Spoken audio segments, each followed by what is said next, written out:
and welcome to Throat Chakra Explosion podcast. I'm your host, Anna Patricia, and today we have a very exciting guest. If you are interested in anything that has to do with graphic design or print design or logos or anything in that realm, you've come to the right place with the right person who literally manifested her dream career from scratch. And she never gave up on her dream. And I can tell you that because she's living it. So please help me welcome Danielle Lewis from Danielle Lewis Designs. If you don't know, where have you been? Hi, Danielle. Thank you so much for having me, Anna. It's so Yeah. funny because we didn't even meet in the context of graphic design. So I'm so honored that you're asking me to be a guest and talk about my graphic design side because there are many sides to me and this is just one. But thank you for having me and what a beautiful introduction. Oh, yeah, of course. You need to know who Danielle is because Danielle is not just a graphic designer. Like she said, she wears many hats. She does many things and she's good at all of them when it comes to nutrition, health and wellness, education, graphic design, and she leads with her heart, but she still lives her life by her own accord at the same time and does what makes her happy. And we love that because that's not easy to do in a world where you're being told and kind of brought up in someone else's vision. And it's hard navigating this life here on earth and trying to figure out who you are and what you want to do. And does it make me happy? And can I do it and still make money? So, the Amen first, to that. oh, 100%, right? The first thing I want to talk about with you is who is Danielle Lewis? Give us a backstory, whatever you're comfortable with growing up, and what were your hobbies, your dreams, your goals? Did you ever think it would go this far? Well, I have been working for myself for almost 20 years now. I am the owner and lead designer, creative director behind Danielle Lewis Designs. And if you asked me if I would have been a graphic designer when I was a kid, the answer probably would have been no. I wanted to be a professional soccer player, actually. Really? So I played soccer for many years from the time I was 4 until I was almost 20. Oh, wow. And I loved it. I was a tomboy. I loved being outside. I loved being in nature. And if you asked me if sitting at a desk was what I thought I would be, was probably not. The other thing that thought I would maybe be was a marine biologist. Oh, wow. So loved the water, Yeah. big into just being in nature. So fast forward to the end of high school, I applied to so many different things. And I applied to OCAD actually for advertising, funny enough. I got in, and in the middle of my first year, I actually realized I don't want to do advertising specifically because it wasn't hands on. That was just the ideas, and you didn't get to actually do the application. So I hightailed it into the office, asked them to switch my major to graphic design. And when I graduated, I really wanted to do graphic design as like print making type things, so marketing materials and such. And I had a professor at the time who saw the potential in me, and he was leaving an in-house job. And he actually said, I think you would be a great fit for this. So I jumped right into the corporate world. And it was great because that first job allowed me to work in this high paced environment that in the end wasn't a fit for me, but there were so many different things that they did that it allowed me to learn how to multitask and switch gears into different types of personas, let's say. So it was probably about 3 years in that I decided I wanted to leave the corporate world. And I actually left that completely. And I decided that I wanted to be a Montessori teacher. So I had missed applying for Teachers College by 2 weeks. Oh, And I met jeez. someone through the Pilates studio, which I was working at, ironically. And they said, I think you would be a great Montessori teacher. Why don't you check that out? And then in cue Anna. This is where I met Anna, funny enough. Haha, Um, if you didn't so know. so I did that for a few years, and all the while doing that, I decided that I was going to start my own business. When I was still one foot in the door of the corporate world, I had someone ask me if I wanted to do some freelance, as they called it. And that was my first client. So I was still working and doing some things on the side for myself.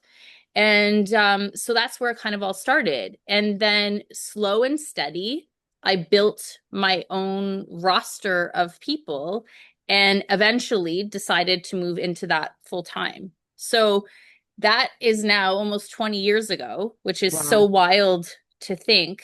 And it's grown leaps and bounds since then. How's that for a start? Oh, I love that because it is so different going from wanting to be a marine biologist to being interested Yeah. in soccer. I had no idea. I love that. And this is why we love Danielle because she taps into a little bit of everything and she's good at all of it. And she puts her whole heart in it when it's something she's interested in. So what I want to ask you is before you got into graphic design full time, before that, before you even had a vision that that would be full time, what was your favorite thing? What was something that you thought, yeah, you know what, I'm going to stay in this? What was my favorite thing? Interesting.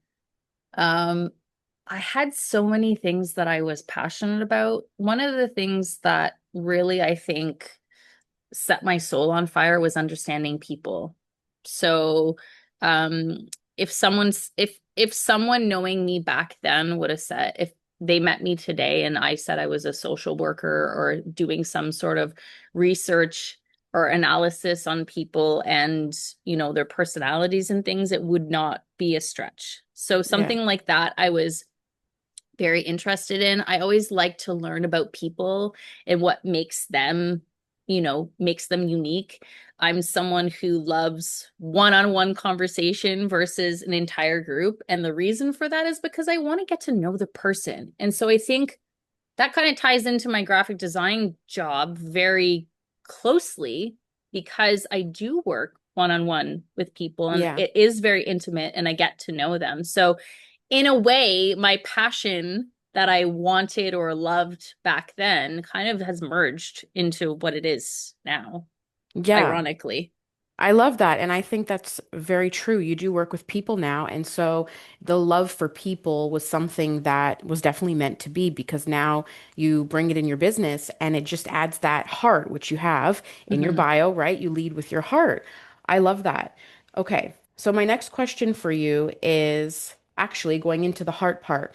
Your tagline says a design agency with heart. So what does that mean to you in practice? And why did you want to have that as your big like logo when people look at your social media? So putting a heart into something, especially in a day and age where everyone is using AI and things are digital and hands off, and you can create your own things in programs like Canva or, um, Microsoft Word if you really wanted to. Um, for me, it was really about the personal touch. So how can I support clients where they are? How can I meet them where they are? If they don't have a budget, how can I support them to even give them a little piece of advice so that they can move about the world in their most authentic way? So for me, it's always about connecting with the person and hearing what they need and how I can support them to best realize their vision in the world. I love that. I absolutely love that. And so the thing is, having your heart as part of your business is a huge deal because if you're doing it just for the money, whether you think of this literally in a physical way or spiritually, we know that doesn't really get you far because the heart and the passion's not behind it. You should love what you do because when you do, not only are you healthy, right, and you thrive, but so do the people in your business, no matter what niche you're in, right? Yeah, absolutely. It's really important, and I think in this day and age, so many people are trying, they're either switching careers or they're finding further passion in something, and I see that all the time. Like I said, going from the corporate world, I could have stayed there for years. I could Yeah. have become a creative director in the corporate world. I was moving up that in my job very quickly, but I wasn't happy. I wasn't happy sitting at a desk. I wasn't happy working in a small group. I wasn't happy working on one thing. I did love that there was so many different um avenues to that business, and they had different variety in lines, but really truthfully, the passion wasn't there because I didn't get to connect with people on that deeper level. Yeah. And most likely it was just a crutch to get you to your next destination, which is what your soul most likely was calling to is graphic design. Um, how do you, well, I guess we can jump into this that you touched a little bit on already, but how do you bring emotion and meaning into your visual strategy and branding? I first started off often having a one-on-one with people via Zoom or in person. I give them a questionnaire to ask certain Mm, questions to lead them into thinking about what they want, that visual translation of their heart and soul and passion in their business. What does that look like? What kind of colors do you want to be used? With if you're envisioning it, what does that look like in terms of photography? I encourage people to send me ideas and such. And from that questionnaire, I create a mood board. mm, And like that. often I kind of merge all of the things, what it's the things that they write to me, the things that they're saying to me, I'm taking notes actively.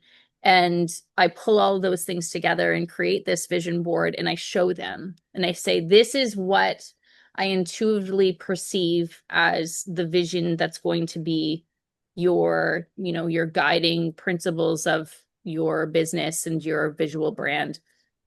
And if it connects with them, which most often it does, then I move on to those next steps where it's like really getting in and being laser focused on, how do the colors work together? How do the imagery work together? If they have content and copy, how does that translate, right? So that it's all interwoven through all the different layers so that the essence of them comes out. And I always say to my clients, if you're not comfortable handing a business card out and saying this is who I am and you feel reluctant to, then I haven't done my job. Mm, Because it's really important that this is a business card, a postcard, your logo, whatever it may be. It's the silent marketer of you. At the end of the day, in this, like getting back to bringing the essence of an actual soul or person versus just something digital, people are connecting back to people again, right? So at the yeah. same time, a logo is just one piece, a marketing thing is just one piece. But what I always try to say to people, this is the silent marketer. So when you are not there, does it visually represent what your essence is in essence, right? Is it reminding them of you? Are we looking at this and we see like my colors are teal and navy, right? When they see those colors, does it remind them of me, right? Hmm. And so, it is the silent marketer in the sense that you want that brand recognition so that when they see those things, they connect it to you. But ultimately, it is the person. It's the person that you're purchasing from, right? Yeah. Five graphic designers, we are a dime a dozen, let's say. But what I infuse into my business versus someone else is uniquely mine. And that's going to attract a certain type of person. Um, and so I think it's important to kind of help people package that up so that they're putting their best face forward really into the world. Yeah, I love that. Absolutely. I have two questions and I'm like, which one do I ask? So I do want to ask first, is there a thought, because we're talking so much about people and being connected, and that is a huge part of your business is loving people and wanting to help them. Is there a fear that AI or this technology is ever going to outsmart all the graphic designers? And is there a worry about that there? Well, if you take just graphic design, sure, maybe AI can replicate all those things. You can generate images, illustrations, logos into Chat GPT Hmm. all day to Sunday, right? But um, what it can't replicate is soul. Yeah. It can't replicate soul, it can't replicate heart. It Yeah. never will be able to. So that is one thing. It's interesting when ChatGPT and AI stuff first started coming onto the market, someone asked me that, "Are you Oh. afraid?" And this Mm. person was a professor. Mm. And I said, "No, I'm not. I'm not at all." And I stand behind that today because we're in this time and place where it's kind of splitting. There are people that will just go 100% to that, and that's fine. And then the other way where it's really coming back to self and it's really coming back to soul and it's really coming back to the in-person kind of essence, right? The feeling that someone gets when there is a person Yeah. behind that brand. So Yeah. it's not to say that those things that are created with AI are not successful Yeah. because in many cases, right, it's replicating video and facial expressions and those things. But what I have heard and seen is that people say it's soulless or it's Yes. like there's it's not evoking a feeling. It is, but it's not. They people are quickly noticing that there's something lacking, right? And Yeah. it's interesting because I had a professor even before all of this happened, right? So we're talking 20 years ago. I had a professor who was old school. He actually drew with his hand. He was hand lettering like fonts, Wow. posters, like we're talking that age, Wow. okay? And he was this old Dutch man. And I remember we were the first cohort of computers. So digital graphic design. Okay. Because before it was all hand sketched, Yeah. hand lettered, those Mm. types of things. And so he said to me, because I could draw with my hand, I always had these like great big ideas, and I could always articulate, this is why I did this. This is, the reasoning behind it. This is how it connect, right? It was very deep. Mm. And I was frustrated because obviously I was a very old soul. But there was other people that had adapted to technology very quickly. So maybe in their high school days, they had snazzy computers with up-to-date software and all these things. And so it's funny because he was like, these people could do slick design all day. And he said, you can draw. So he said, don't be worried about the fact that you are sort of behind Yeah. in that. He said, because the essence of what you're creating will always, he said, you can draw. You know how to use your mind, you know how to have these ideas, you know how to Mm. draw with your hands. So he said, be patient and it will all come together. And I mean, still today, that is my downfall. It's not my favorite thing is to, replicate Mm. things, let's say digitally. Mm. And I've known for my artistic like flair that is more of an illustrative style, and Yeah. that's mine. But I never forget that. And I think about what he Wow. said to me, and it was so profound, right? And that was way before AI, it was way Yeah. before any of that. But he said, like, don't be discouraged because you have the ability Yeah. to conceptualize design. So Yeah. don't ever worry about that. Wow, I love that. It's like he saw that natural gift in you to kind Yeah. of reassure you that don't worry about how technology is going to evolve because you will stand out. I love that. Yes. Oh my goodness. Um, so during the time leading to when you had your business full blown and full time, was there ever a time that you doubted that it would ever be possible as you were going through your other careers and your other avenues? Was there a time where you're thinking, this is never going to happen? How am I going to make this full time? Was there times where you wanted to give up? And this is what I love about you because I know your history and I know where you are today. And it's hard because a lot of us deal with mental health and all these kind of things, trying to raise a family, but you managed everything else that we all go through in life and you still manifested your dream into a full-time career. Yeah, it's interesting. When I left my job with teaching, Hmm. I was still doing some design on the side, but I took a little break to have babies. And it's funny, I remember I had a client at the time. We had trouble conceiving. I remember having a client at the time that I didn't disclose that I was pregnant until, the baby was almost born or was there. And she was really upset. She was really Oh. upset with me, and it was interesting because she said, I wish you would have told me. I thought we were close. But I said, Oh. look, like Mm. that was not really your business. Yeah. And I had my reasons for not disclosing this. And I think it's interesting because as women, Mm. right?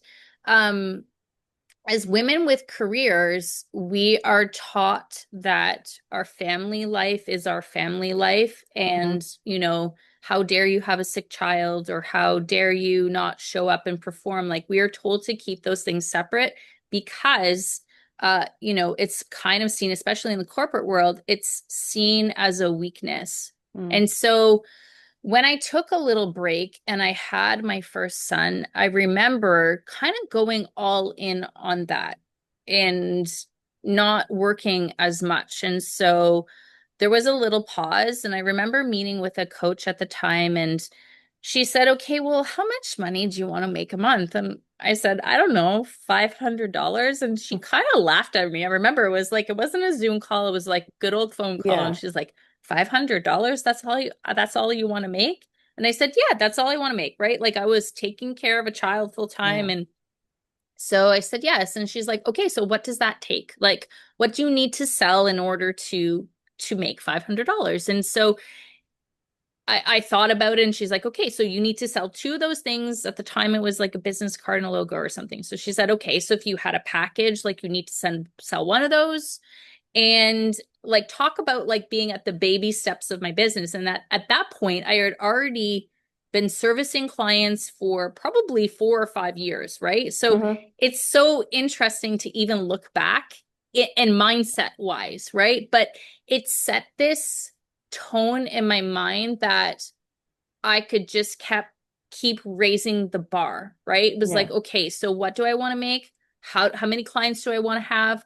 What kind of packages do I want to have? And I remember like each time I had leveled up, and it was tricky because, by the point my business was starting to grow, there was another kid. Like my boys are now 8 and almost 12. And so but we're talking about having babies and growing a business through that. And there was points that it was really challenging, but I remember working in the pockets of time, and I always like think about that now. I'm such a good multitasker because like okay, got 1 hour, Yeah. we're going to do these things. But going back to what I was saying about keeping things compartmentalized, I very much didn't want people to know, like if I had a kid that was sick or I was nursing a baby at the time or doing whatever, was like, okay, I'm going to do that thing, but I'm also going to do this thing because it was really important to me and I loved my job. I just loved Yeah. working with my clients, right? And so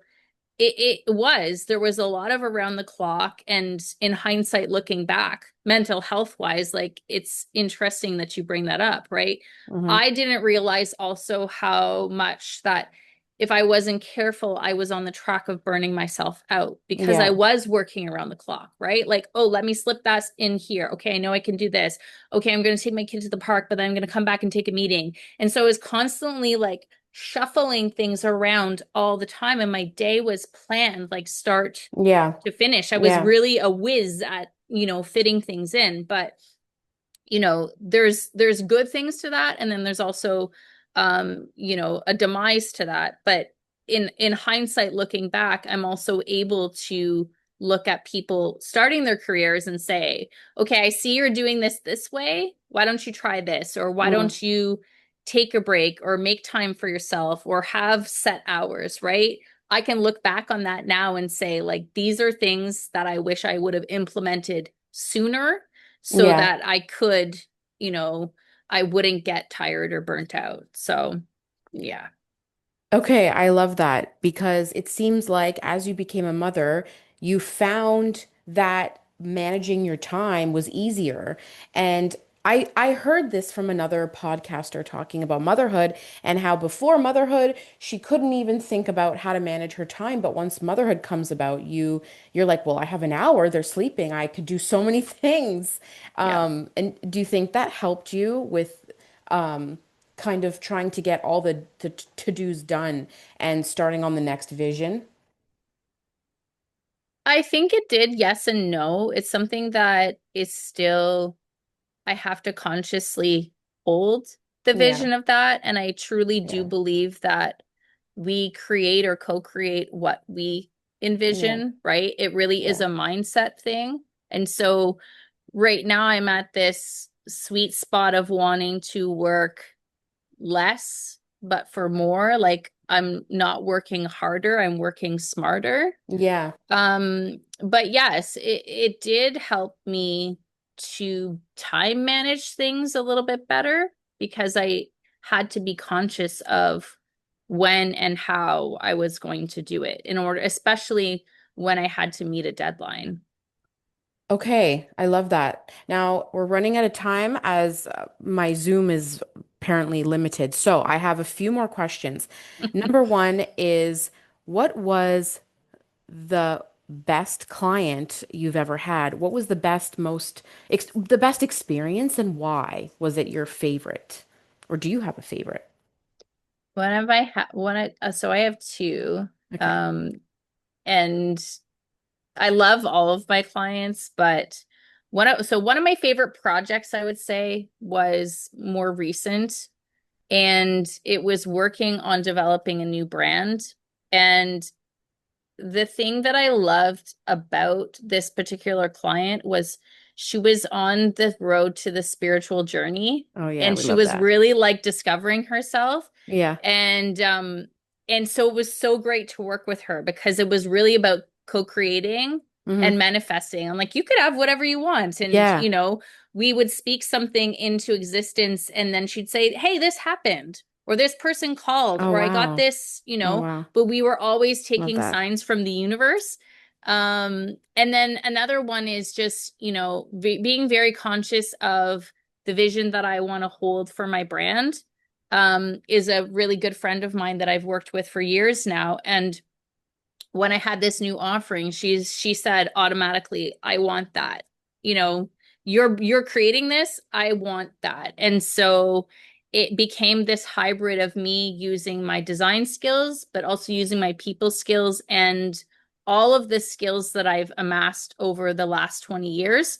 And so it's now this offering where I get to do, it's not really coaching, but it's more like strategy. So people come to me with their idea, and then I helped strategize. Okay, what are we going to work on? So like Anna with your podcast. Okay, I'm going to do this podcast. What do I need? Okay, you need like social media things. You need this, you need a cover. And so it's really using that like design piece, but also the strategy, but then also listening and Yeah. then watching and helping people bring their vision to life. So I love that. yes. It's almost like you were feeding off of each other's energy. Yeah, And co-creation. yeah. And I'm sure you've met so many people and so many interesting, amazing people, but there's definitely, I'm sure some that you kind of, it's almost like you feel like you knew them or this was just meant to be this collaboration. So, 100%. on the other end of this, my question is, what do you feel like was one of your worst experiences with a client, if you could, or if you'd like to talk about it, and A why? worst experience.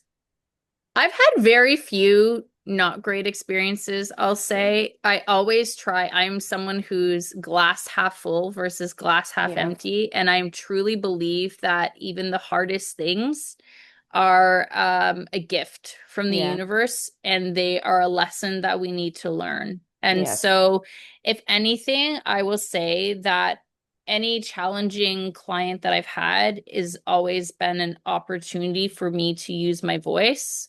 Hello, throat chakra, and Yeah. say, this is not aligning with me. I can't work like this, or what you're Yeah. asking of me is not like in my wheelhouse, and I'm Mm, gonna have to like remove myself. I think that happened more recently in the last couple years, and I had to say like, I appreciate that you wanted to bring me on as a member of your team, but this is not working out. And for someone who's always trying to make things work and see, the best in something, um, hmm.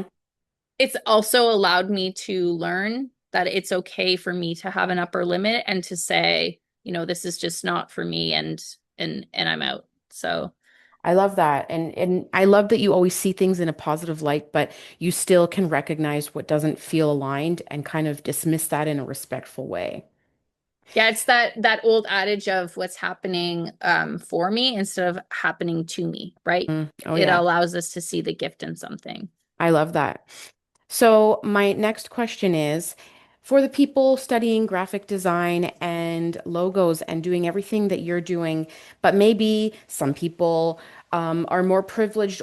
Sorry, we're going to cut that out. Maybe some people are more, what's the word that I'm using? Just have more to work with, and other people come from places or cities or countries that maybe they don't have as much to work with, but they still want to manifest this career in graphic design. What advice would you give them on either end of the spectrum? I would say just hold the vision of what you want for yourself. Trust and know that anything is possible.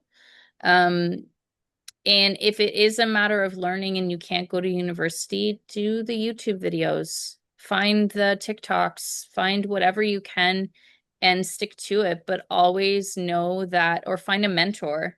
Yeah. Always know that it is, you are capable of doing it, and there's always a way to figure it out. I'm a firm believer of if you want something bad enough, it's almost like that fake it till you make it. It doesn't necessarily have to be fake it till you make it in terms of like, oh, I went to university and that you didn't actually go to university, Mm, but more so believing in yourself, like I am capable of doing this. And then maybe it's canvassing your friends and family. Hey, can I create something for you? Oh, mm, I know this person that needs a flyer. Hey, can I design a postcard for you? Right. And just working at it, doing various versions of something, many iterations, so that you can go back and keep learning even from yourself. yeah. Because at the end of the day, really the most successful people in this world, they firmly believe in themselves. Yeah. And so when you believe in yourself, anything is possible, really. I love that. And I hope that whoever's watching uses this as inspiration that no matter where you are, if you're in a job or an area where you feel stuck and you hate it, you can manifest what you love. Don't give up. You have to keep that hope and that desire that you have and you go after it. So, Danielle, where can everybody find you? On Instagram at Danielle Lewis Designs, and same thing with my website, www.daniellelewisdesigns. Thank you so much for being here with me. This was lovely. Thank you so much for Yes, having me. It was such of a pleasure. course. Okay, we're going to sign off, and I am just so excited that you were here. But thank you, Danielle. Thank you. Okay. Bye.